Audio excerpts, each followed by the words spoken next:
Talking about dynamic programming. So what is dynamic programming? Dynamic programming is a concept or technique for solving recursive problems more optimally. So let's look at the classic recursive problem. Fibonacci of a number. Fibonacci of 5, for example, Fibonacci of a number is the sum of these two previous numbers.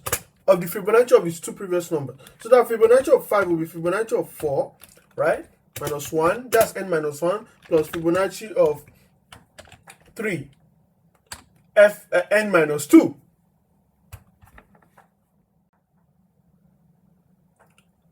Okay, I'm trying to illustrate the fib of 5. As you can see, we have a tree here, which is the recursion problem. So as you can see, fib of 4, you have this tree and branches and all of that. You can get the picture. So why is it called dynamic programming? Okay, it's dynamic programming because at every stage of your program, you have to make a decision. So that's what makes it dynamic. But yeah. Right, so to simply define a Fibonacci, you can simply do a recursion like this. All right, here we're not really making a decision. All right, without dynamic program, we're not really making a decision here. We're just saying define a Fibonacci as a sum of the previous two sums. So it should be defined something like return. First, when you're doing recursion, you have to think of the base case before the recursive case. So when n is less than equal to 1, return n. Less than equal to 1. If n equals less than equal to 1, return n.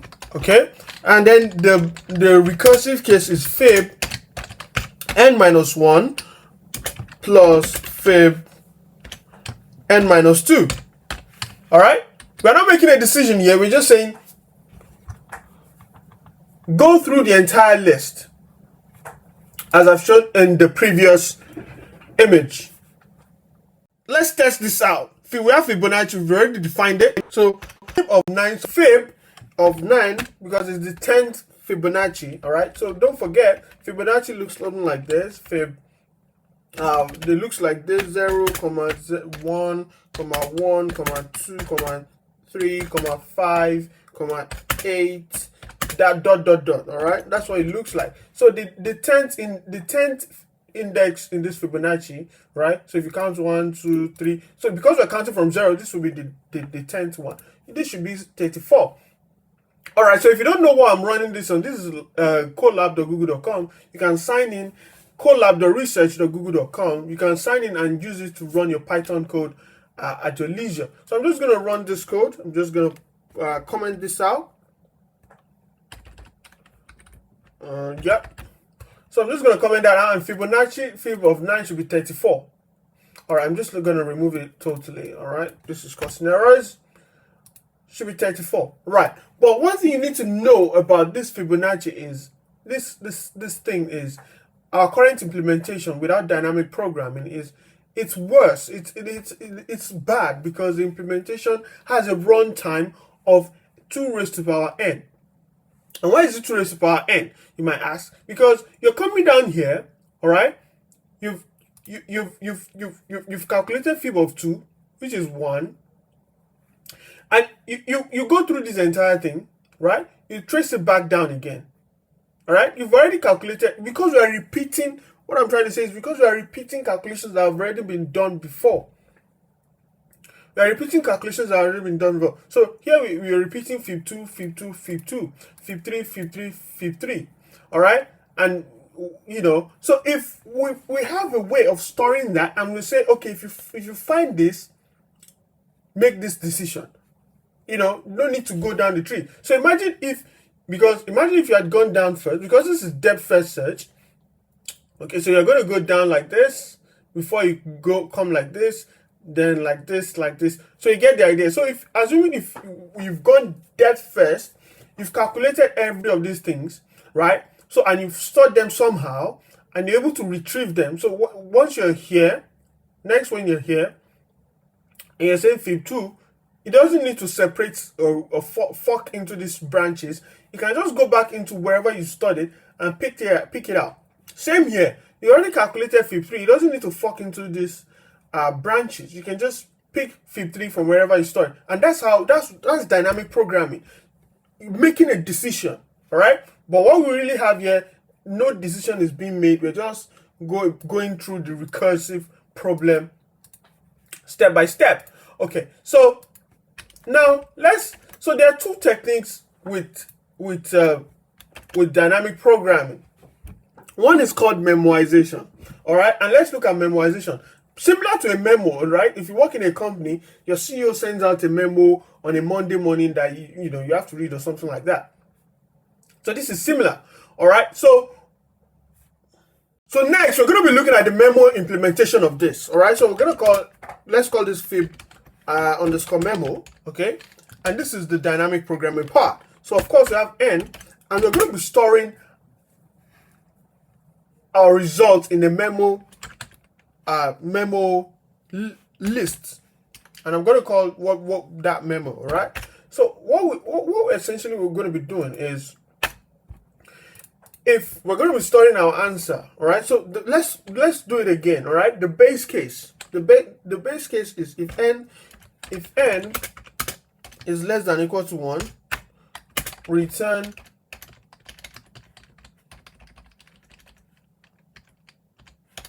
return n. Okay,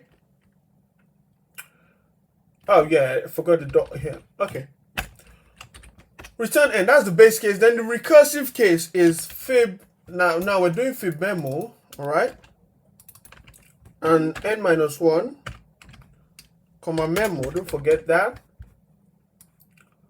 plus fib n minus 2 memo again. Now we don't return it here, all right, we save it first. Answer, let's call it answer. We save it in our memo first. Okay, now n, all right, equals answer. Then we return answer. Okay, now to make memo more effective, if n is already in memo, return it. Okay, return memo n. All right, so how do you call this? All right, how do you actually use it? So let's say you want to find the fib of 9, which is the 10th index, right? Fib of 9, the 10th, yeah. So it'll be fib memo, you call the function as well, but you need to also pass in a list. All right, 9 and comma the memo, which will be an array of none times 10. Why is it 10? It is 10 because the way this thing is calculated. So let me show you a quick example. If I say non array, generate an array that contains none times 3. All right, it will generate that contains that has 3 elements. But right, so yeah, so and recall this will have contain 10 stuff. I don't know if you get what I mean. So it will contain 10 integers. That's what I'm trying to say. So starting from 0 to 9. So because of that 0, that's why I added 1. So this is it. So let's run that. That should give me 34 and no errors. All right. So let me quickly demonstrate why this is better. Let me delete this. I make room for. Let me quickly demonstrate why this is far better than this memo version is far better than this. All right, it's simply, so let's do 200 now, and let's do 200 here. Okay, let me run this first. Let me run the memo version first. What was it? Oh yeah, sorry, I forgot to increment this. This will be 201. Okay, right, as you can see, that didn't take too long. Now let's do 200 here as well, and let's see.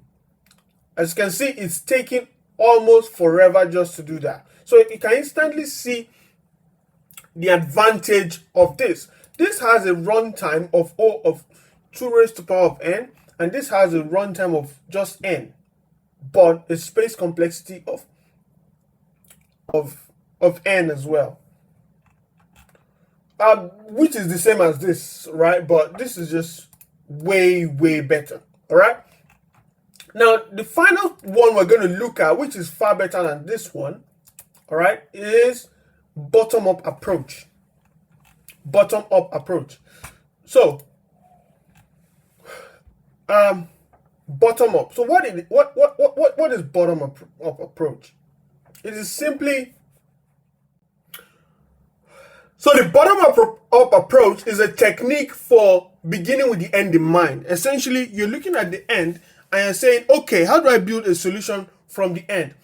Okay, so let's look at Fibonacci, for example. And it does two things, right? Number one is it begins with the end in mind, like saying, how do I find solution from the beginning?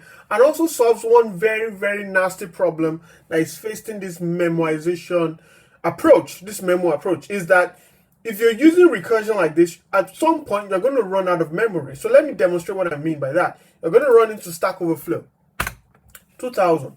All right. You might be able to calculate this. I'm not sure. All right. Okay. I've got what I want. All right. So let me just add 2001. And let me see if I can get what I want. Yes. Stack Overflow. This is it. Recursion error. You know, you've overused the stack. Now, the bottom approach solves these two techniques. So what it does is it looks at, as I've said before, it looks at the end and starts from there. So let's look at the end of this memo. At the end of it, right, we're starting from whatever the number is, fib of whatever the number is, it goes back to 0 and 1. All right, and you build from there. So let's build that. So with bottom approach, you don't use recursion or stack or any of those nature. It is iterative. All right, you go from a particular, number to, it's iterative. Let me put it like that. So so let's call this def fib not memo now. Let's call it bottom up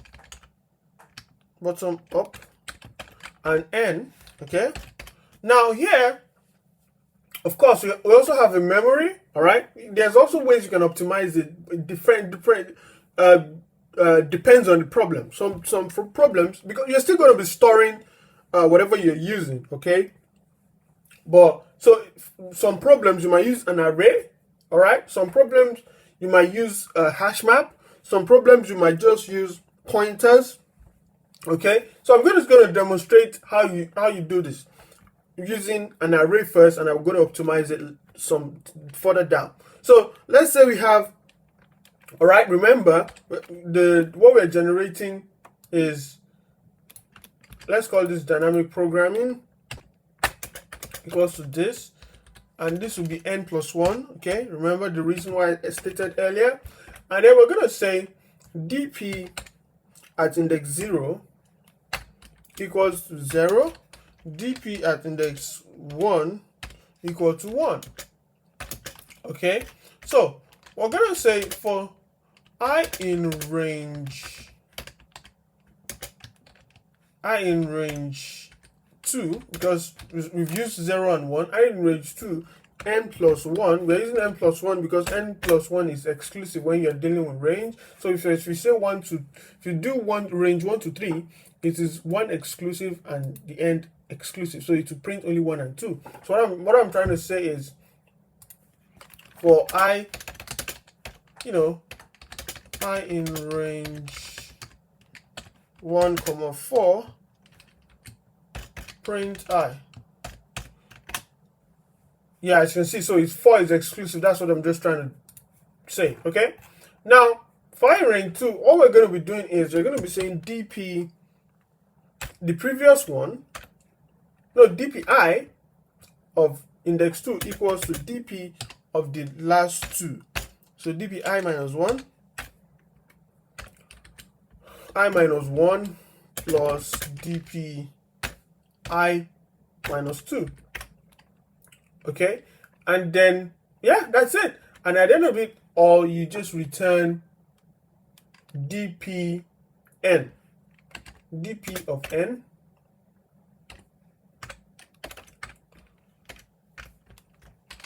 return dp of n, and let's try that out. So fib bottom up, let's try 9 first, just to make sure everything works. What have I missed? Oh, wait a minute. What have I missed? What's the error?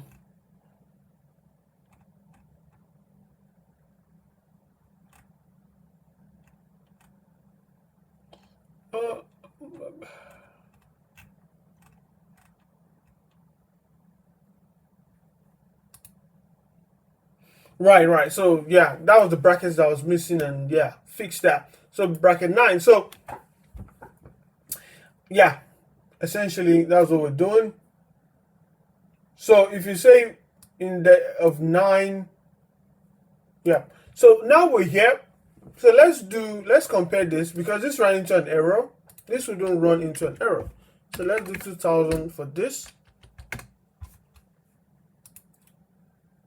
As you can see, the answer is much faster, and this wouldn't even be that fast, okay? So there's also another way of doing this, all right? So it depends on the problem, but it just starts, it starts with looking at the problem from the beginning, right? So because this has looking at the problem from the end and trying to solve from there, which is why it's called bottom up, and it's a lot effective. So depending on the problem, so for this problem now, we can just do it out, because we can do without using an array of size n. We can just put in what's it called now?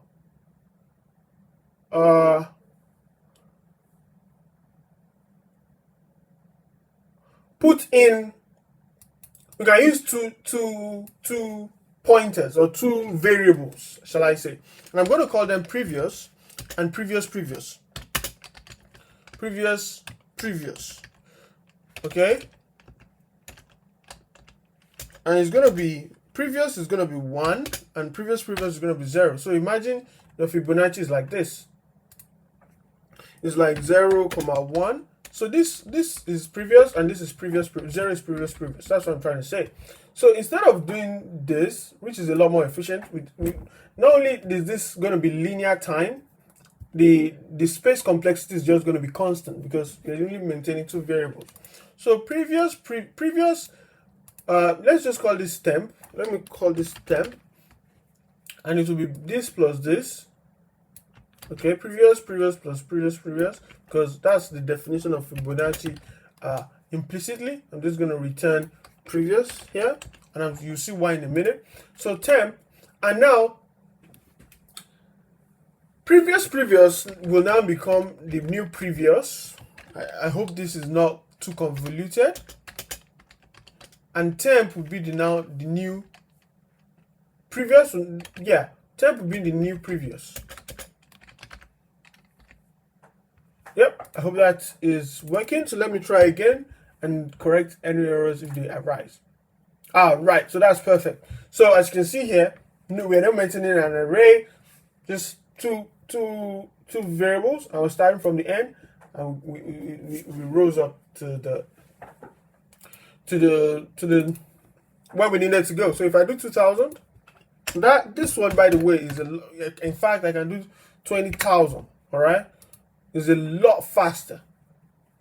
This will never do 2,000, but this is doing 20,000. I'm sure I can keep going, but I think I'll run out of memory for holding the numbers. That's the only bottleneck to this. So that's it.